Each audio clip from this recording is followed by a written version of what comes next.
الصلاۃ والسلام علیکہ یا رسول اللہ وعلی آلک واصحابک یا حبیب اللہ۔ حضرت عمر کے بیٹا گزر رہا تھا تو حضرت ابو موسیٰ اشعری کہتے ہیں میں نے صفائی کی تو ایک دینار نکلا، تو میں نے وہ ایک دینار نا حضرت عمر کے بیٹے کو دے دیا۔ میں نے کہا لو بیٹا اپنے چچا کی طرف سے تحفہ۔ گھر جا کے انہوں نے حضرت عمر کو بتایا کہ چچا نے پیسے دیے، چھوٹے بچے تھے۔ حضرت عمر نے حضرت ابو موسیٰ اشعری کو بلا لیا اور بلا کے فرمانے لگے میں تو تمہیں اپنا دوست جانتا تھا، تو نے میری اولاد کو ہی دنیا دار بنانا شروع کر دیا، میرے بچوں کو ہی تم نے دنیا دار پیسوں پہ لگانا شروع کر دیا، میں تو تمہیں یار سمجھتا تھا۔ فرمایا تمہیں چاہیے تھا میرے بیٹے کو نصیحت کرتے کہ بیٹا پیسوں سے رب راضی نہیں ہوتا، اس کی رضا والے کام کیے جائیں تو رب راضی ہوتا ہے۔ اور فرمایا تمہیں کوئی اور گھر نہیں ملا تھا تباہ کرنے کے لیے، میرا ہی گھر ملا تھا، اٹھاؤ اپنا دینار، خبردار آج کے بعد میرے بچوں کے ساتھ یہ والی نیکی نہ کرنا۔ اور ہمارا کیا سٹیٹس ہے؟ دوستی ہے ہی اس سے جو تحفے زیادہ دے، جو بچوں کو خراب کرنے میں مدد زیادہ کرے اس کے ساتھ یہ رہا۔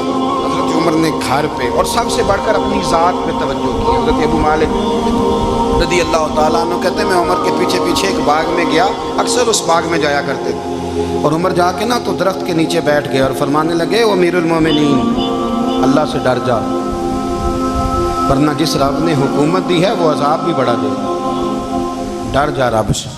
کبھی ساری زندگی حضرت عمر نے اپنا کوئی تعارف نہیں کرایا، کبھی نہیں۔ ایک بندے نے آپ کے سامنے تعریف کر دی آپ کی تو فرمانے لگے تو خود بھی ہلاک ہوا اور مجھے بھی ہلاک کر دیا، کیا ضرورت پڑی ہے میری تعریفیں کرنے کی؟ اتنی دیر میری تعریف میں لگائی، اللہ کا ذکر کرتا رب تجھے ثواب دیتا، حضور پہ درود پڑھتا تو رب تیرے اوپر رحمتیں نازل کرتا، کس چکر میں؟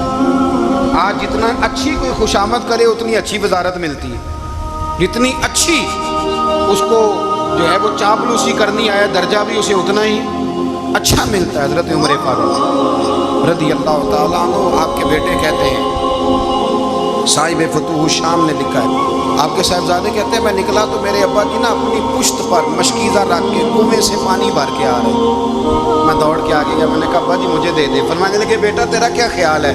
کوئی اور نہیں تھا مشکیزہ بھر کے لانے کے لیے، تیرا کیا خیال ہے؟ کہا ابا جی بڑے لوگ تھے پر آپ کیوں اٹھا رہے ہیں؟ فرمانے لگے نفس نا ذرا میرا بڑا ہو گیا تھا، اسے ذرا ذلیل کر رہا ہوں، ذرا اپنا محاسبہ کر رہا ہوں، یہ مجھے کہہ رہا تھا تو بڑی چیز ہے، تو میں نا ابھی مشکلہ گھر رکھ کے آؤں گا، پھر تیری ماں نے مجھے کہا ہے کہ گھر میں لکڑیاں کوئی نہیں جلانے کی، پھر میں جنگل سے لکڑیاں کاٹ کے لاؤں گا۔ اب میں امیر المومنین بن کے نا تو میرا نفس تھوڑا بڑا ہو گیا۔ آپ یقین کریں ہمارا آزما خراب ہو جاتا ہے جب تک ہمارا تعارف صحیح نہ ہو، ہمارا تعارف ٹھیک نہ ہو، میں یہ ہوتا ہوں میں وہ ہوتا ہوں، چھوڑ مٹی دیں تے مٹی رہنا ہی، مٹی دیں تے مٹی دیں تے مٹی رہنا ہی، ایویں کادی بلے بلے اج مٹی دے اتے بندیا تے کل مٹی دے تھلے، مٹی دیں تے مٹی رہنا ہی، کادی بلے، مجھے پوچھ لو مجھے جان لو میرا نام لے لو، میں بھی آیا ہوں، میں بھی ہوتا ہوں، میرا بھی یہ تذکرہ ہے، میں بدکار پرانا خادم کسے در ملی نہ ڈوئی، اے تے واصف یار نے نظر جو کی تھی تے واصف واصف ہی ہوئی۔ یہ تو بڑی بات کی بات ہے، تو بات کی بات ہے صاحب، ورنہ من نانم کے من نانم، جو ہم ہیں اس کا ہمیں پتہ تو ہے نا بھائی۔ کبھی بھی یہ جو ذات کا چکر ہے نا میں بھی ہوں مجھے بھی، او بھائی یاد رکھو میں کون ہوں، یہ جو نام نمود اور یہ خواہشیں اور یہ جو وقار یہ تو کمزور لوگوں کا طریقہ ہے، جس کو اپنا تعارف کرانا پڑ گیا اس سے بھی زیادہ کمزور کوئی ہے، فوٹو میں دکھاتا پھرتا ہے فلانے کے ساتھ فوٹو فلانے، تو کمزور بندے یہ کام کرتے۔ حضرت عمر فاروق اللہ اکبر، حضرت عمر جیسا بندہ 24 لاکھ مربع میل کا حکمران، اور شاہ روم کو خط لکھ کے کہتا ہے میں منت نہیں کرتا میں حکم دیتا ہوں، نہ تگڑا بندہ۔ جنگ قادسیہ کے لیے حضرت سعد بن ابی وقاص کو بھیجا، فتوح الشام پڑھ کے دیکھیں، حضرت عمر بڑے پریشان ہیں، اتنے دن ہو گئے کوئی رپورٹ ہی نہیں آئی، اب تو موبائل ہے نا، ایک ایک منٹ کی رپورٹ لیں آپ، بلکہ آپ ایک ایک منٹ کی فوٹو لیں آپ، رپورٹ تو دور رہ گئی۔ حضرت عمر فاروق رضی اللہ تعالیٰ عنہ بڑے پریشان ہیں کہ قادسیہ میں حضرت سعد بن ابی وقاص کے ساتھ لوگ جہاد کرنے گئے، رپورٹ کوئی نہیں آ رہی، اتنے پریشان تھے کہ باہر نکل کے نا اس رستے پہ بیٹھ جاتے جو رستہ قادسیہ کی طرف سے آتا تھا، اس جو بھی آتا جاتا پوچھتے جنگ کے کیا حالات ہیں۔ ادھر جب اللہ نے فتح دے دی نا تو حضرت سعد بن ابی وقاص رضی اللہ تعالیٰ عنہ نے نا ایک قاصد کو خط دے کے بھیجا، کہنے لگے عمر کے پاس جاؤ انہیں اطلاع دو کہ الحمدللہ اللہ نے اسلام کو فتح عطا کر دی۔ یہ حضرت عمر کو جا کے دینا، وہ بڑے پریشان ہوں گے۔ وہ جو اس زمانے میں اس طرح ہوتا تھا کہ کئی دور دور سے صحابہ جو دوسرے شہروں کے ملکوں کے رہنے والے ہوتے تھے وہ بھی آ کے شامل ہو جاتے تھے جہاد میں۔ کوئی ایک دفعہ مدینے آیا، کوئی 2 دفعہ آیا، پھر اپنے اپنے علاقوں میں بعد بہت سارے لوگوں نے زیادہ دفعہ حضرت عمر کو دیکھا بھی نہیں تھا۔ وہ جو قاصد خط لے کے آیا تھا نا، اس نے ایک آدھ دفعہ دیکھا تھا، حضرت عمر بوڑھے ہو گئے، وہ پہچانتا نہیں تھا۔ میری بات کی سمجھ آ رہی ہے آپ حضرات؟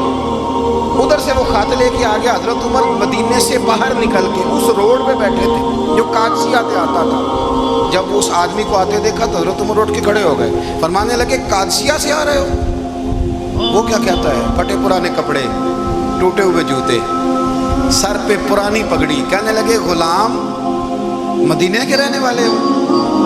حضرت عمر کہنے لگے ہاں مدینے کا ہوں۔ کہا میں قادسیہ سے آیا ہوں، الحمدللہ اللہ نے اسلام کو فتح دے دی ہے، الحمدللہ کفر کی کمر ٹوٹ گئی ہے۔ اس نے یہ بات کر کے تو گھوڑے کو ایڑی لگائی، گھوڑا دوڑنے لگا مدینے کے، حضرت عمر بھی ساتھ ساتھ دوڑ رہے ہیں۔ فرمانے لگے اچھا بتاؤ خالد بن ولید کا کیا حال ہے؟ تھوڑا آگے جا کے فرمانے لگے اسامہ بن زید کیسے ہے؟ وہ کہتا ہے ٹھیک ہے۔ پھر اس نے اور گھوڑا، عمر ساتھ ساتھ دوڑ رہے ہیں، ساتھ ساتھ 24 لاکھ مربع میل کا حکمران، ایک جوتا پیر سے نکل گیا، عمر دوڑ رہے ہیں۔ آگے جا کے پوچھتے ہیں سعد بن ابی وقاص کا کیا حال ہے؟ تو حضور وہ بھی ٹھیک ہے۔ کتنے لوگ میرے شہید ہو گئے مسلمانوں میں سے؟ کہنے لگا صحیح گنتی کا نہیں پتا، یہ لفظ ادا ہوتے ہوتے مدینے کی سرحد آ گئی۔ لوگوں نے عمر کو گھوڑے کے ساتھ دوڑتے دیکھا تو کہا امیر المومنین کیوں دوڑ رہے ہیں؟ وہ غلام چھلانگ لگا کے نیچے آیا، قدموں میں بیٹھ گیا، کہنے لگا حضور آپ نے بتایا ہی نہیں آپ امیر المومنین ہیں۔ آپ فرمانے لگے کیا بتاتا؟ میں تو اونٹ چلانے والے کا پتر ہوں، کیا بتاتا؟ وہ عمر ہوں جس نے اپنے گناہوں کا حساب دینا ہے، کیا بتاتا؟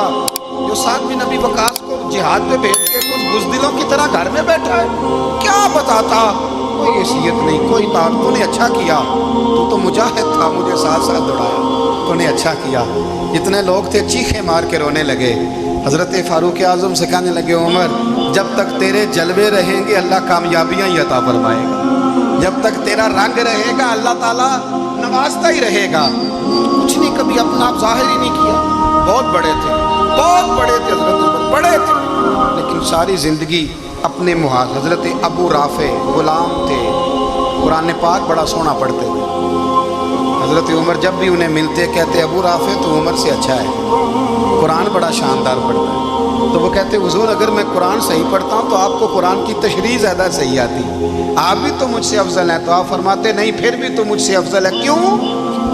اس لیے کہ تو اپنے غلام اپنے آقا کی نوکری بھی ٹھیک کرتا ہے اور رب کی عبادت بھی ٹھیک کرتا ہے، اور مجھے خالص صرف عبادت کرنی ہوتی ہے وہ بھی ٹھیک نہیں کر پاتا۔ ساری زندگی اپنا محاسبہ، ساری زندگی اپنے گریبان میں دیکھا، ساری زندگی اپنے آپ کو پرکھا، اپنے آپ کو ٹٹولا۔ 62 سال عمر بیت گئی۔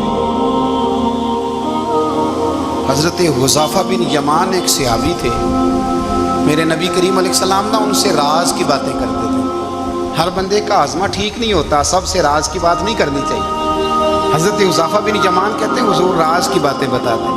مدینہ منورہ میں جو منافقین تھے ان کی لسٹ بھی نبی پاک نے حضرت حذیفہ بن یمان کو دی تھی۔ جب کوئی مشکوک آدمی مر جاتا نا تو صحابہ کہتے ہیں ہم دیکھتے اگر حضرت حذیفہ نے جنازہ پڑھا ہے تو ہم بھی جنازہ پڑھ لیں۔ نبی پاک نے بھی کچھ جنازے نہیں پڑھے، ترمذی میں ہے، فرمایا عثمان سے جو بغض رکھے اس کا جنازہ نہیں پڑھیں گے۔ حضرت حذیفہ بن یمان اگر جنازہ پڑھتے تو لوگ پڑھتے، وہ نہ پڑھتے تو لوگ جنازہ نہ پڑھتے۔ حضرت حذیفہ بن یمان کہتے ہیں جناب عمر فاروق کی خلافت کے آخری ایام تھے، کچھ دنوں کے بعد وہ شہید ہو گئے۔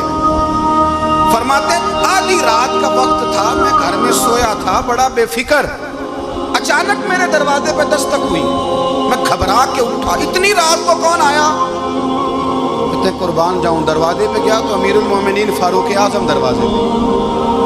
میں نے کہا عمر کوئی حکم تھا تو مجھے بلا لیتے۔ کہنے لگے میں نا امیر بن کے نہیں آیا، تیرا ویر بن کے آیا ہوں۔ امیر المومنین کی حیثیت سے سرکاری کام سے بلاتا تو وہاں بلاتا، مجھے ایک ذاتی کام پڑ گیا۔ کہتے میں نے عمر کو گھر کی اندر بلا کے چارپائی پہ بٹھایا، میں نے کہا حضور میں غریب آدمی، میں کیا آپ کے کام آ سکتا ہوں؟ تو کہتے ہیں انہوں نے نا مجھے ساتھ بٹھا لیا،